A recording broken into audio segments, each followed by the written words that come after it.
मी संपूर्ण महाराष्ट्रभर लैंगिक शिक्षण विषयक काम करते। माझं मुख्य काम हे मुलींना वयात येताना म्हणजे मुलींच्या मासिक पाळीवरती मी व्याख्यानं देते। आतापर्यंत मी 23 जिल्ह्यांमध्ये जाऊन आलेली आहे आणि या विषयासाठी या कामाबद्दल मला आतापर्यंत महाराष्ट्रातले 10 पुरस्कार मिळालेले आहेत।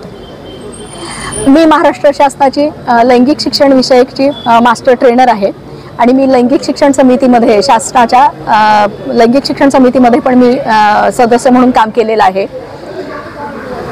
मॅडम, मुलीची पाळी सुरू झाली की किमान आई तिला पॅड कसं घ्यायचं म्हणजे नॅपकिन कसा घ्यायचा एवढं सांगते, पण बाकीच्या काही गोष्टी सांगत नाही, ती वैज्ञानिक माहिती देत नाही। तर उलट ती जी तिच्याकडे जी माहिती आहे म्हणजे जी तिची अंधश्रद्धा म्हणा किंवा गैरसमज म्हणा, तेच ती गैरसमज पुढे नेते।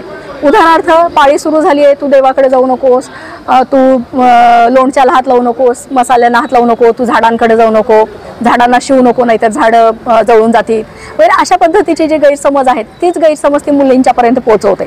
तर मुलांच्या बाबतीमध्ये तर अजूनच वाईट अवस्था आहे। मुलं जेव्हा वयामध्ये येतात तेव्हा पालक त्यांना त्याविषयी काही सांगत नाहीत, म्हणजे वडिलांनी मुलांना सांगावं, किमान वडिलांनी तरी सांगावं अशी अपेक्षा असते मुलांची, कारण ते वयात आले की आईला याविषयी प्रश्न विचारायला लाजतात, त्यांना वडील जवळचे वाटतात, पण वडिलांना कसं विचारायचं हे त्यांना कळत नाही। एकतर वडिलांची भीती असते, आदर असतो, अनेक गोष्टी असतात, वडील बोलत नाहीत, बोलतील की नाही, रागवतील की काय, अशाही शंका असतात, त्यामुळे मुलांनाही माहिती देणारं कोणी नाही।